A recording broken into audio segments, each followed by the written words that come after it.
Good afternoon and welcome. My name is Kristen Donhefner, and I am the Measure 110 Engagement Manager with OHA, and I will be assisting with facilitating today's meeting. The Oversight and Accountability Council welcomes and encourages community input. Members of the public are invited to submit public comments or get on our interested parties email list by emailing ohja.measure110@dhsohja.state.or.us. That email address and more information about the council can be found on the Measure 110 OAC website. OAC members have asked that OHA and other staff who are present in the meeting space introduce themselves in the chat. Please share your role with the agency and if you are a subject matter expert or area of expertise. I will now pass it over to Dharma to make some welcoming remarks. Hi, folks. Welcome to the meeting. My name is Dharma. You share your pronouns, and I'm one of the tri-chairs for the OAC. Just welcome, everyone, and I'm going to call the agenda now. Just so folks know, we're going to be going into executive session to start off the meeting, and then we'll do an opioid. We'll hear from Zeb and Annalise from the Opioid Settlement Prevention, Treatment, and Recovery Board updates, and then some OHA updates as well. And I'll pass it off to Cindy for attendance. Dharma, when I call your name, it's good to see everybody. When I call your name, if you could please stay here for the record. Amy. I'm here. Hi, Amy. Carlos. I'm here. Hi, Carlos. Caroline. Here. Hello, Caroline. Dharma. Here. Hi, Dharma. Hubert. Don't see Hubert yet. Hunter. Here. Hey, Hunter. Jonathan. Here. And I apologize, I skipped Jackie. She let us know she would not be here today. Keisha. Do not see Keisha yet. Leticia. I'm here. Hi, Leticia. Linda. Here. Hi, Linda. Melinda. Here. Hey, Melinda. Hi. Meredith. Here. Hi, Meredith. Hello. Morgan. No Morgan yet. Nicole. I'm here. Hey, Nicole. Onisha. No Onisha yet. Ron. No Ron yet. Ryan. Here. Hi, Ryan. Sabrina also let us know she would not be here. Zeb. Hi, I'm here. Hey, Zeb. Sam Byers. I know she's limited on time today, but she does plan on joining, so I'll watch for her. And then Annalise. Here. Hey, Annalise. And then just circling really quickly back through Hubert, Keisha, Morgan, Onisha, Ron, and Sam is not here yet. So we're good to go with 15. Back to you, Dharma. Thanks, Sydney. We're going to be going to executive session. So the Oversight and Accountability Council will now meet in executive session pursuant to ORS 192.6602 F and H to consider attorney-client privileged advice. Representatives of the news media and designated staff shall be allowed to attend the executive session. Representatives of the news media are specifically directed not to report on or otherwise disclose anything said about these subjects during the executive session, except to state the general subject of the session as previously announced. No decision may be made in executive session, and at the end of the executive session, we will return to the live stream. That we're going to enter the breakout.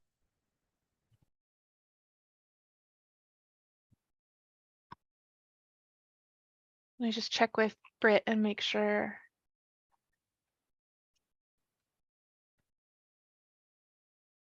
Oops. Make sure we're off live.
do a refresher on the rest of the agenda for today's meeting.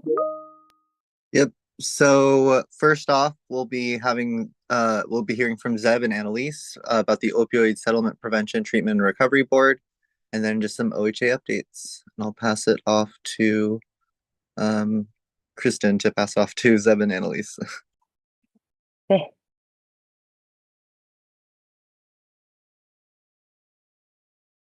All right, thank you so much.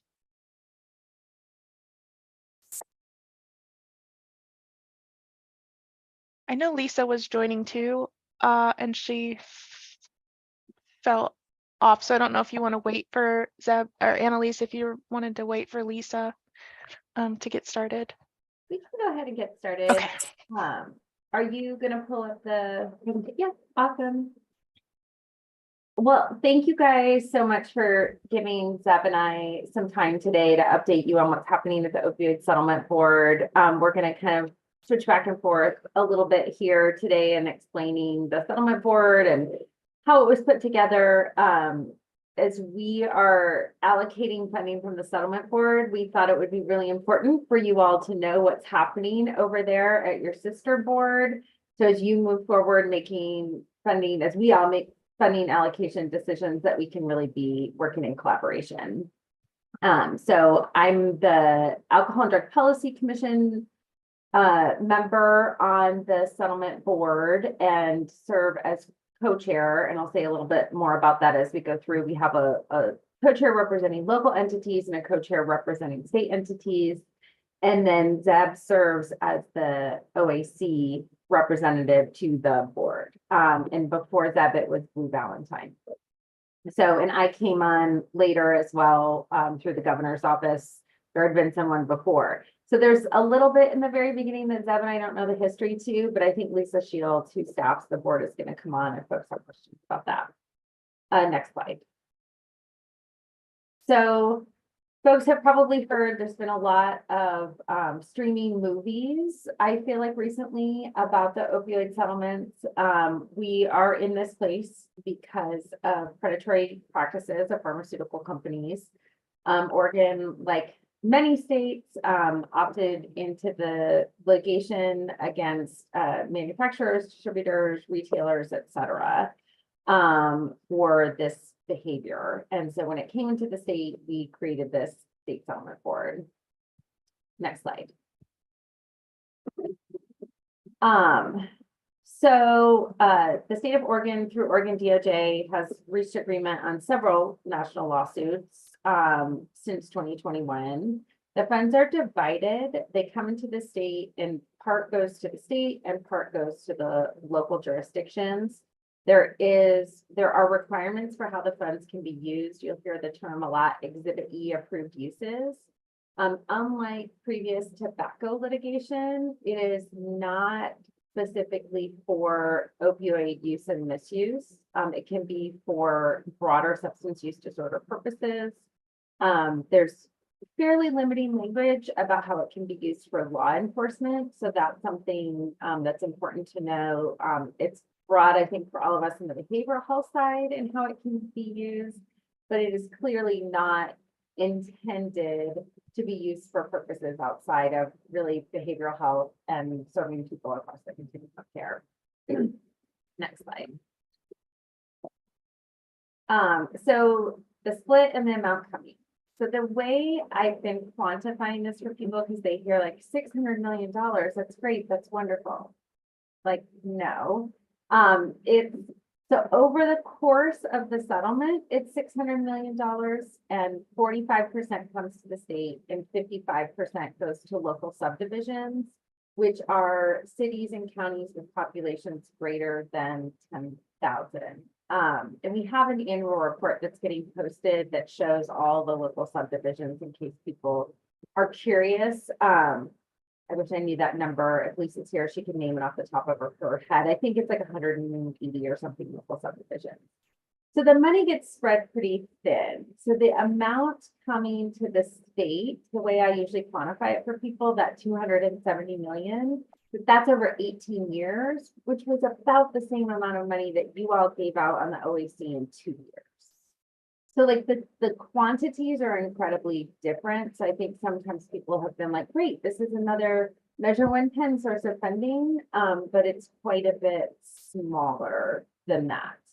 So the state board, next slide, is made up of, and this was a decision made in 2022 through House Bill 4098. I'll let Zeb, if he would like to give opinions on this. The makeup, I think it's fair to say, is fairly criticized. We don't have a tribal representative. There's only one designated position for a person with lived experience. As I understand it, when this was put together, it was much more focused on balancing local interests and state interests. Even though this is the state board for the state funding, it was in order to maximize our state settlement amount, we needed all the local subdivisions to get on board with the settlement. And it was rather contentious, as these things can be. And so we have this very balanced. That said, I think that the board works really great together. We'll probably talk later. We made a really great decision today to get some funding out for primary prevention. But that's the makeup of the board, which very smartly, I think, includes Measure 110 OAC for exactly these reasons, so that we can all stay really coordinated. And then the next slide lists for you who fills each of those positions, in case that is interesting to you. Next slide, we meet monthly. For 3 hours. All meetings are open to the public, much like the OAC. We have an independent account, but we're staffed by OHA. So in that respect, it's similar to the OAC, and I think we have some lessons learned probably from you all. And with that, I'll turn it over to Zeb to pick up on the next slide with the bylaws that the board is operating. Thank you, Annalise. And with that, that concludes our presentation today. I'll see everybody next month. I'm just kidding. So like Annalise was saying, you know, me and her came to the party a little bit later, so some of the stuff was set in place. But the bylaws that were adopted in February 2023 states that the board is guided and informed by the terms of the settle agreements, of course, the Alcohol and Drug Policy Commission, statewide strategic plan for substance use services, the board's ongoing evaluation of the efficacy of the funding allocation, input from the board receives from the public comments, and people come on and they speak, evidence-based and evidence-informed strategies and best practices. And last, but definitely not least, equity considerations for underserved populations. We've been having tremendous conversations in our meetings to address any disparities.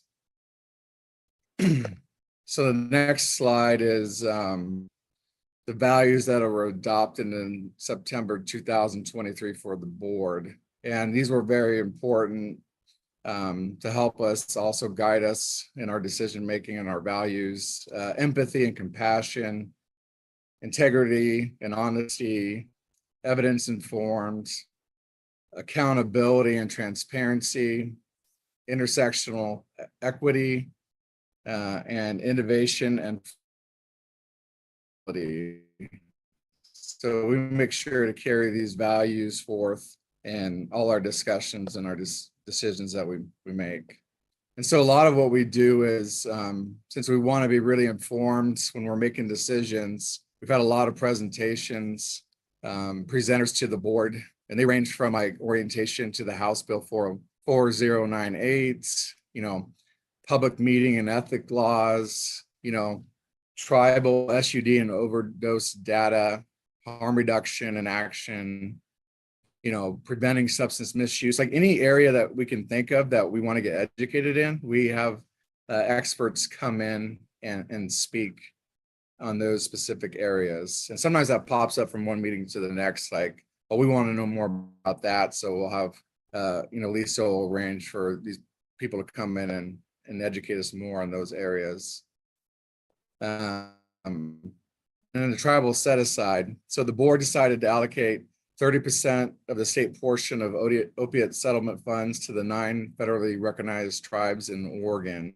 And that comes out to about 27.7 million for the current biennium ending in June 2025 next year. And this 30% set aside will continue throughout the life of the fund as additional settlement payments are deposited. And this will, total approximately $81 million. So we're proud of that. Next slide.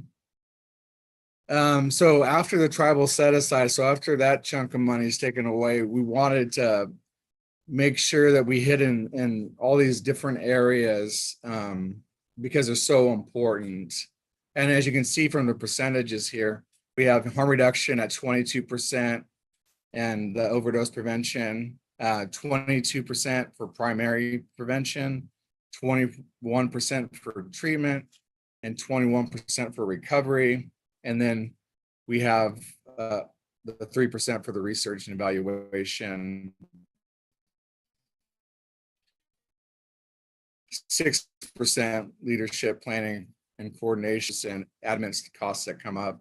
But we wanted to make sure that we set this kind of in place so that, because what we want to do, since we do have less money than Measure 110, is hit areas that Measure 110 hasn't been able to hit or other areas of funding. And we want to make sure that no category was left without potential funding.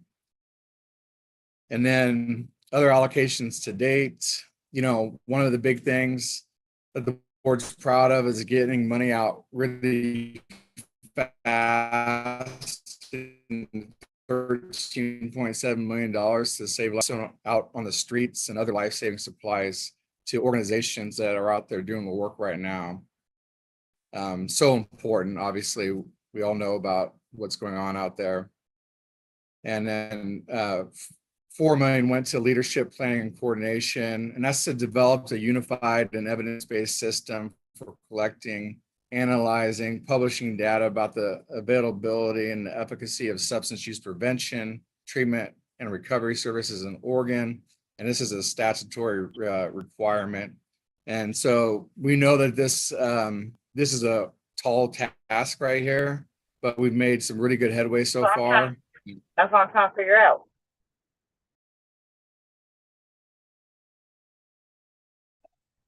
Sorry, Lakeisha, did you have a question? No. All right. So that's been like something that's been lacking in the state for a long time that everybody wants, is like the central, data collecting database. And so that's something that we're hoping to accomplish. And with that, I'll hand it back to Annalise. And Ron, I see your hand is up. Do you want to hop in? Or wait till we're done? Yeah, I was just looking at the budget and the funds. But what's not clear to me, so my understanding is that the agreement that was reached with the local jurisdictions and the state was 55% of the funds would go to the local jurisdictions and 45% would go to these abatement uses. Is that correct?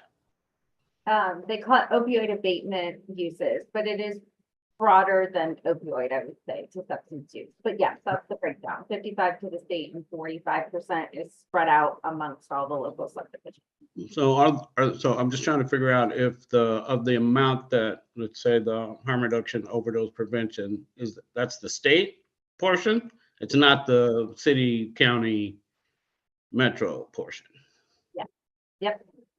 Okay, so is there an accounting for the 55% that's going to the cities and counties? Yeah. Okay, thanks. Yeah, and I can answer that real quick.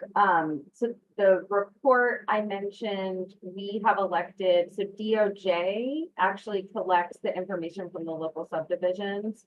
We've elected to do kind of a unified annual report which should be getting posted, it sounded today, very soon, that we can share with you all, that says what the local subdivisions are doing as well as what the state is.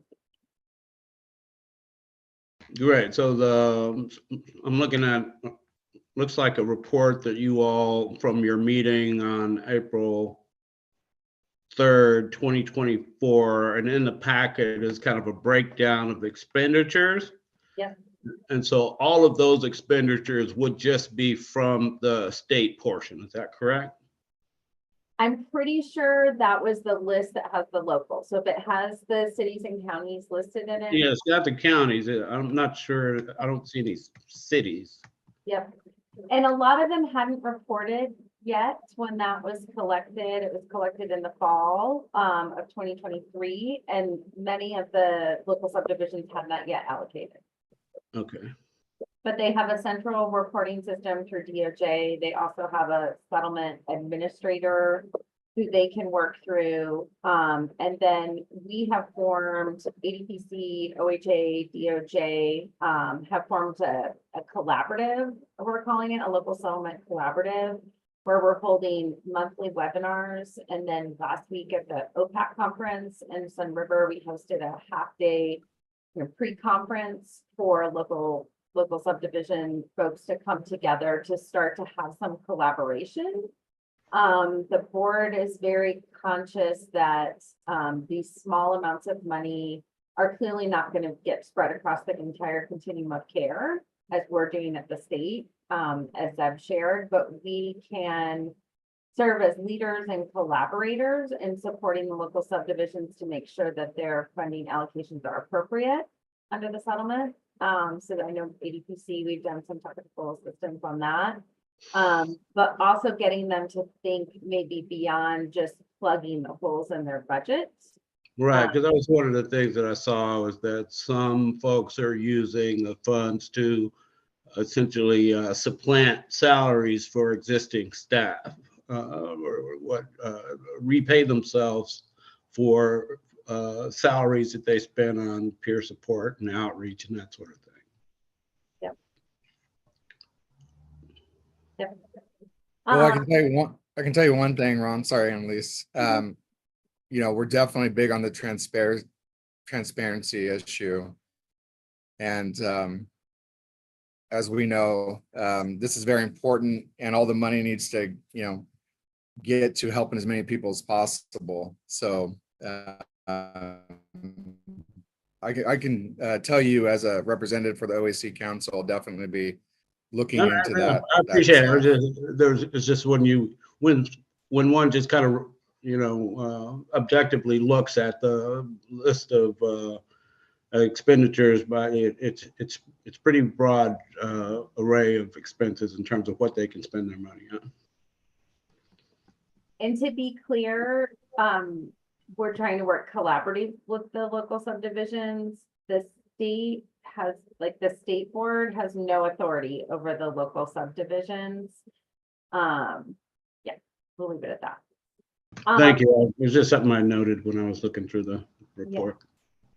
I will just add, before I go into our next kind of tranche of decision making here, on the data piece that Zeb went over, in light of your comments, Ron, if in looking at how some other states are using their settlement board funding to set up data dashboards and data systems, they're really using it to show across the board investments. So we have the potential to someday have a data dashboard that has local subdivision funding, opiate settlement board funding, OAC funding, have all the funding streams by county with some outcomes that we all identify. There's other states that do this. Our data subcommittee ran into some roadblocks and decided to take a pause for a couple of months. But that's another area where I think that we could all collaborate together on identifying, okay, what are the outcomes that we want to see that we're all achieving with these different streams of funding, so that we aren't looking at everything in isolation. So pitch for that, pitch for data. So the next three buckets of funding are prevention, treatment, and recovery. The board actually met this morning and recommended and approved a primary prevention proposal. A portion of it will go out to counties through their current alcohol and drug prevention programs. A second piece will go to CBOs for culturally and linguistically specific prevention programs.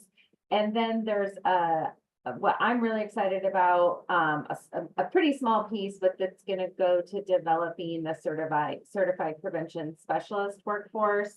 And I'm looking to see if Caroline is still on here, because this is something that Caroline has carried forward with the tribes, and it's kind of fell apart with the state, but we're resurrecting again, and we're going to have some cohorts of certified prevention specialists going through with state support.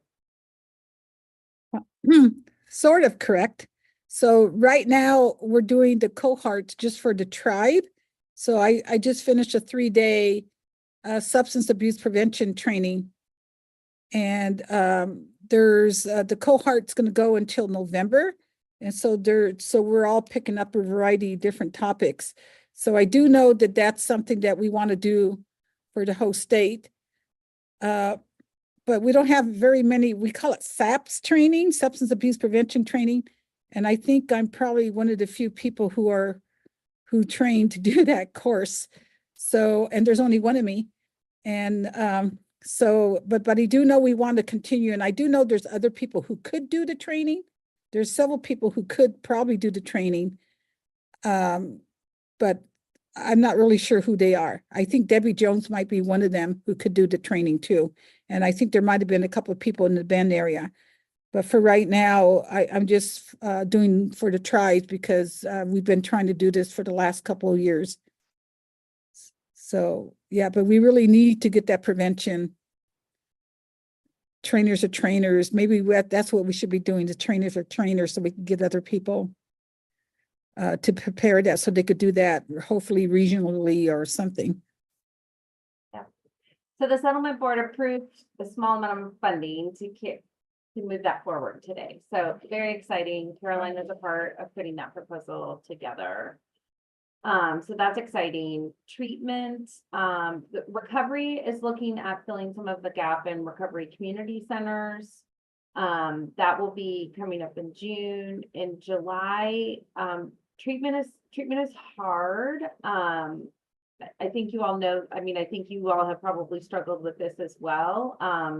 You know, we have a lot of really big gaps in our system, and our funding, you know, $13 million wouldn't go very far. And so this first tranche of funding, which I should say is one time, and we're trying to direct fund everything to get it out very quickly.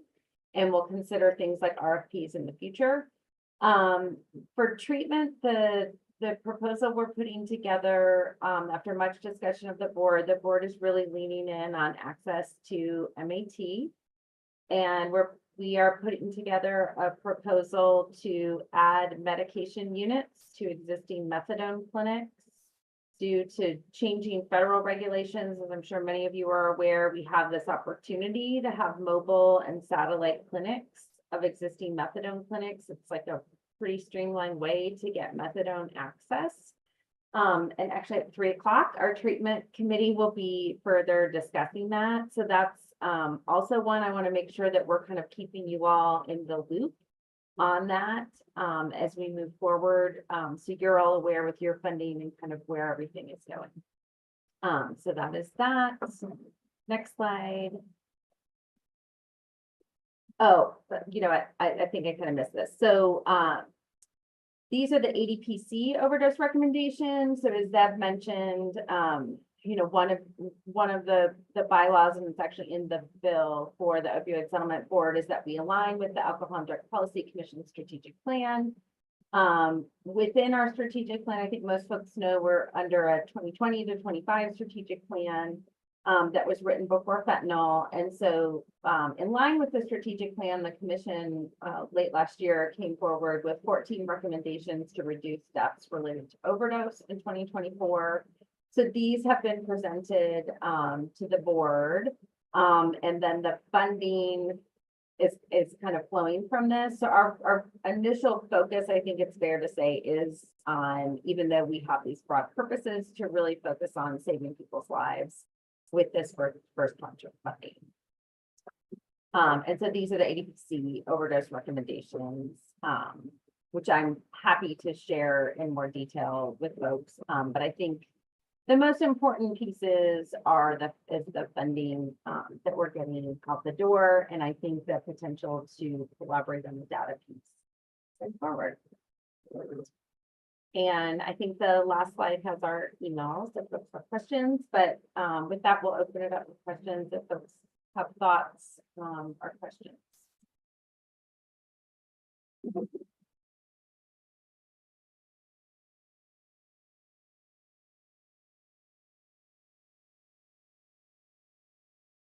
Well, I for one want to thank you for coming and bringing the information and sharing and initiating this opportunity for the council to collaborate and or at least be cognizant and aware of what's happening, what decisions are being made, where the funds are going, and the decision-making process and the overall goals and objectives of the Opioid Settlement Board.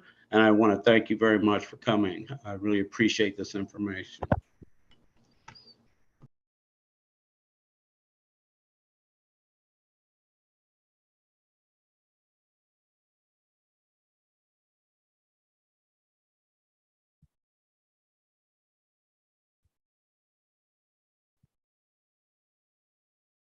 Thank you so much, both Annalise and Zeb. I know I learned a lot about your work today, so really appreciate you sharing. It's important.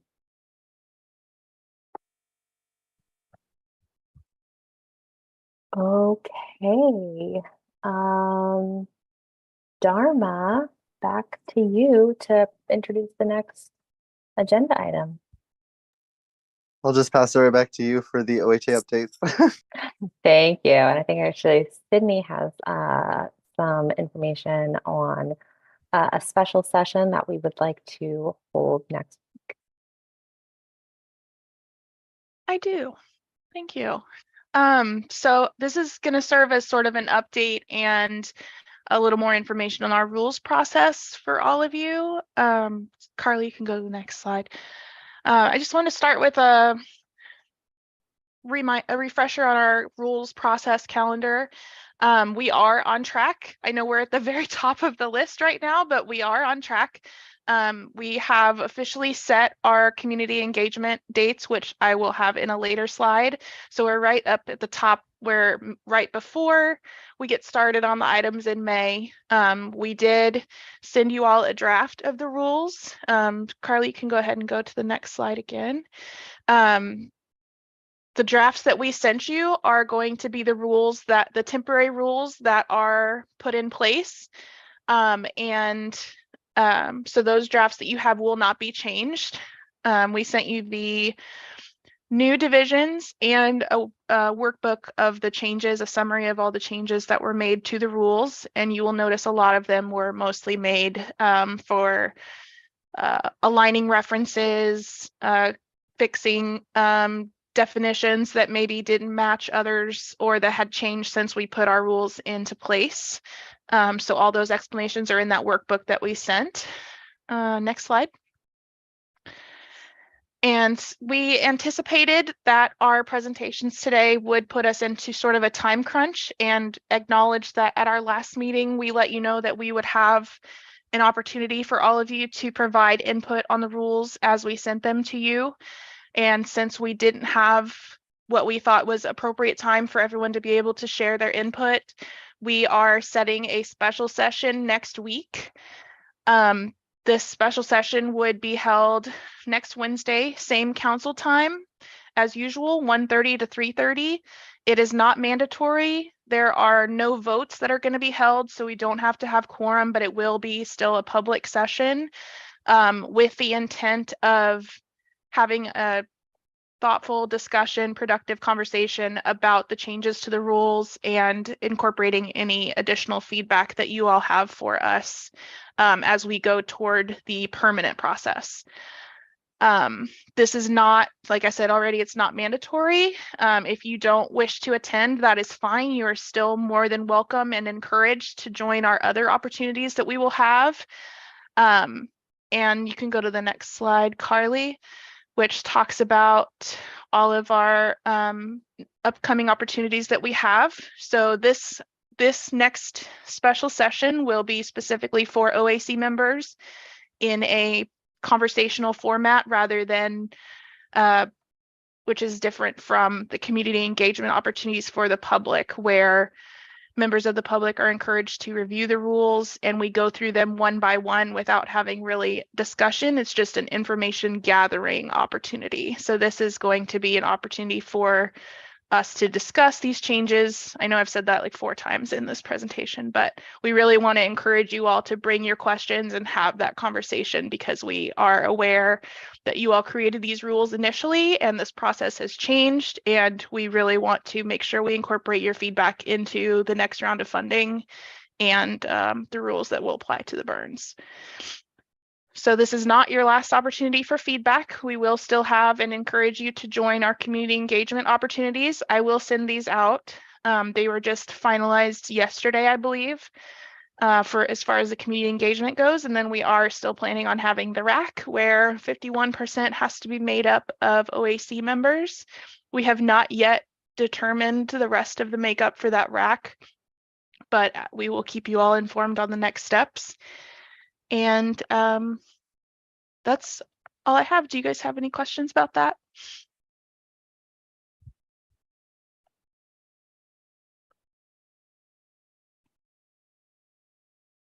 Thanks, Cool. Sydney. And you'll send out a meeting invite for next week, same place, I same will. time. I Thank you will. for I will that. send a follow-up email with all the details that I sent last week. I will send a link to the rules calendar that has all the community engagement opportunities on it, as well as calendar invites for next week and the community engagement opportunities, since those are the only ones that are set. Elise? Is this all posted on the website somewhere? It's not yet. We wanted to make sure no one had any objection or anything like that before we posted and garnered questions and then had to cancel or something like that. We wanted to bring it to the OAC first before publishing. But it will be published to the Yes. OAC website. It will all following be this meeting. published. And the rules drafts will be like on the rules coordinators are handling that piece. So it will be posted to them and shared with our interested parties list accordingly. Seb? Yeah, I just wanted to say real quick, I'm looking forward to next Friday, see everybody in person again who's going to be there. It's super cool. I was at the OPAC conference this past week and got to meet Annalise in person, and that was really awesome. So it's always good to see everybody in person. Looking forward to it. That's actually Thanks, Deb. I think that's a great segue. Great Right, segue. Sydney? Yeah, great segue into our next update, which is that I sent out all the final details yesterday. Everyone who has let us know that they will be coming and is traveling from a great distance, your hotel reservations have been made. Everything is set. Just remember to order your lunch. If you have any additional questions, to reach out. Of course, we are all looking forward to meeting all of you who we haven't already met in the past. I know our last meeting, a lot of folks weren't able to join, so we're really excited to get more people, and we have a new training opportunity for you all too that we're really excited about.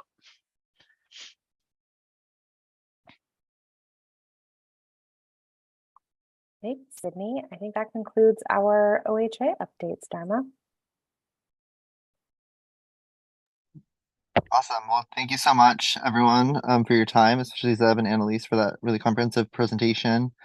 And unless anybody has anything they want to share, I think I'll give you the rest of your time back to read those rules. Thank you, everyone. Have a great Wednesday.